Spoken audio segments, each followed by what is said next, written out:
Okay, cool. All right, so my name is Pedro Burgos. I'm also from Brazil, and I came here to this program because I really like to talk about the future of journalism. This is one of my essays about the future of journalism. I spent the last 3 years writing 10,000 words articles about this. It won't end, and I will still be talking. And then I was researching how can I still go deep in my research on the future of journalism, and I found this program here because they talk a lot about the impact. Or it's not only about the page views and shares, and you've heard that a lot, and you will listen to more of that. And if it's not about the page views, the shares, and what exactly, how we are measuring the success of journalism. So I started my research here. My community was basically the people that are measuring impact. And I started thinking out loud about the subject. I wrote pieces on Medium, on Observatório da Imprensa, which is kind of the Nieman Lab in Brazil. A lot more things on Medium. But I was doing the wrong thing, right? We learned a lot about design thinking, and so I have to, before I was getting ahead of myself. So I've scaled back and I tried to understand better what were the needs of my community. So I talked to a bunch of very smart people. These are some of them.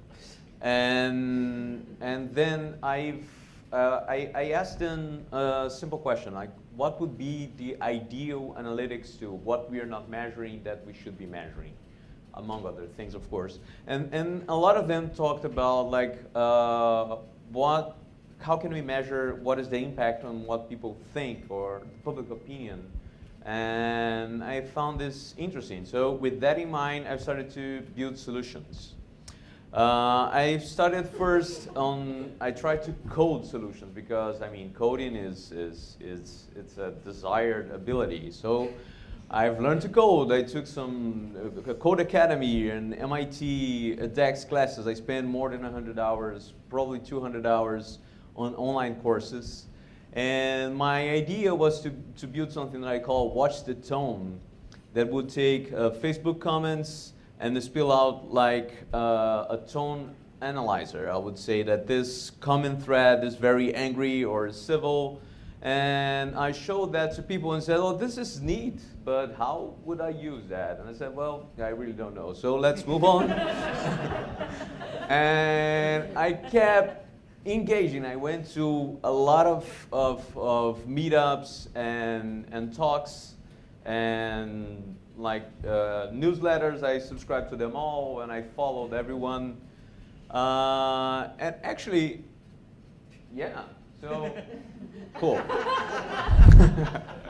So I'm doing that for a long time, actually. And how do you cultivate and how do you take advantage of a good group of commenters? It's actually very, very sad. Because I think interactions between writers and communities have a lot more potential. I think we're failing every single day that we don't integrate the views of our readers into our coverage of the national discourse, and I count the Times in this too. Right, this is a platform where they can express and have elites, that is, people who have the pen, right? The pen is mightier than the sword. Here are people who get to go and play with the people who have the pen and have these conversations, hoping then that their views will be reflected back in the commentary by the news outlets. So at the same time that we had this movement of the comments, a lot of websites shutting off the comments, there was everywhere talk about we need to talk more with the community, with our readers, with the people formerly known as the audience. And I've reached the people at the Coral Project. Some of you might know it's a partnership between the Washington Post and the New York Times, and with the Mozilla Foundation. They are trying to reinvent the comments. And they talk to a lot of people, both readers and community managers and engagement editors. And I saw what were their needs, and most of them were not technology needs. They didn't need more. It's good to have more coders and it's good to have better platforms, but people really need to develop a better way to relate to their audience. And so I get back to writing because that's what I know to do best, but I take some time to do that. So I wrote the first piece that I wrote was about the ad blockalypse. So there's this other thing that was happening. The websites are dealing with people that are blocking their ads. And I reminded them that some years ago, video games websites passed through that, and they kind of survived talking with their community because they have this relationship with the community in video games and technology websites that are closer than mainstream media. And I got some decent pickups. I won't talk much about numbers because we don't should. But yeah, no, I'm kidding. So we had this other piece called Goodbye Comments, Hello Conversation, and it was featured on Pointer and the Medium official Twitter account. It refers for a number of people, interesting people from the field.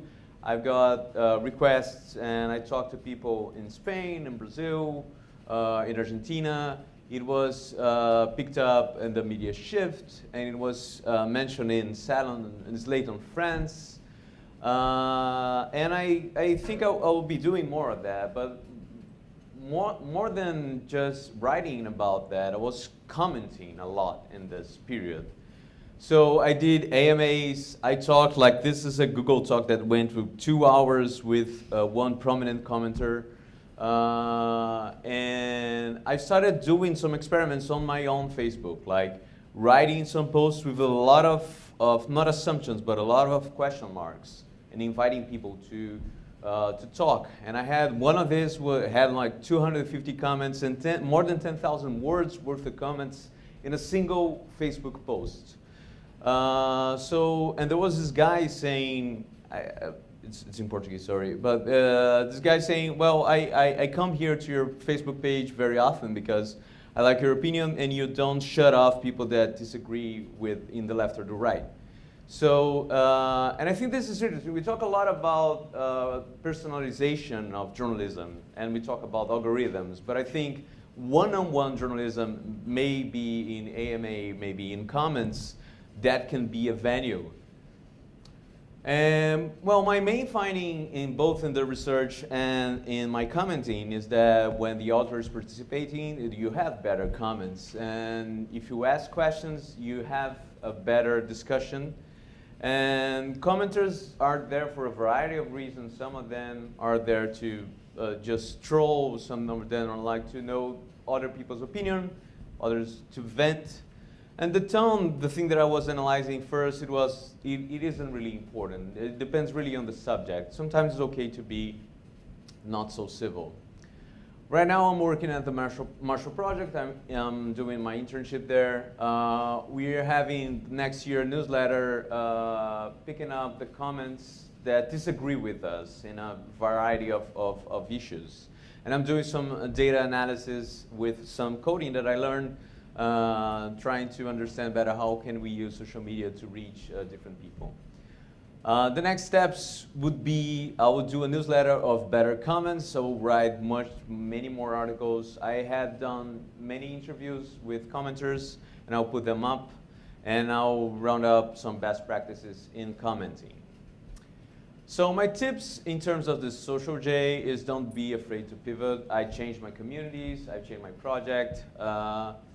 And people sometimes don't know what they want when they say that they want to know how they're changing their opinion. They're thinking that they're doing the right thing before. So they really want to understand if their message is good or not before trying to measure that. And when you serve the community of commenters, you impact the community of engagement editors. So if I'm embedded in the community of commenters, I'll probably serve them better. So this was 5 years ago. I wrote a web post in my weblog called How Am I Trying to Change the World? Really, I thought that I was trying to change the word writing comments, like long comments. And I think we have to think more about that, like our individual impact in people's lives.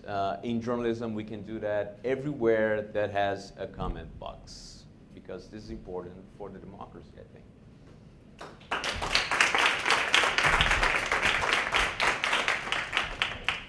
Anyone have any comments or questions for Pedro while Julia's coming up? Anybody? Yeah. Hello, I work at the Marshall Project and I'm Pedro's supervisor. I agree with everything here, but one thing that I'm curious about, so you mentioned your belief that one-on-one journalism has value.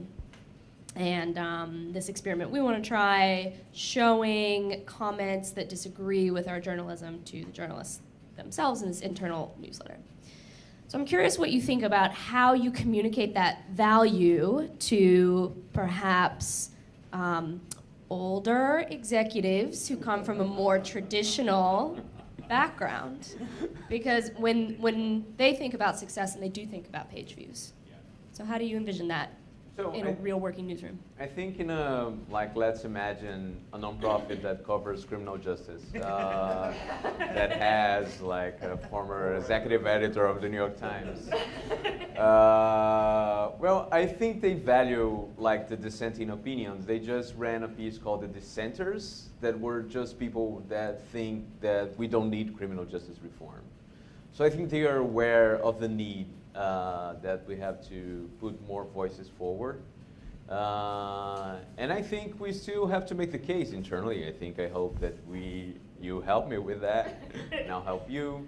But I think it's possible because of the old school of journalism, they are very accustomed to this idea that we need to hear both sides. So I think hearing both sides, they would incorporate better practices. I think they see the value of that. And in page views as well, it's interesting to cater to two different audiences, I think.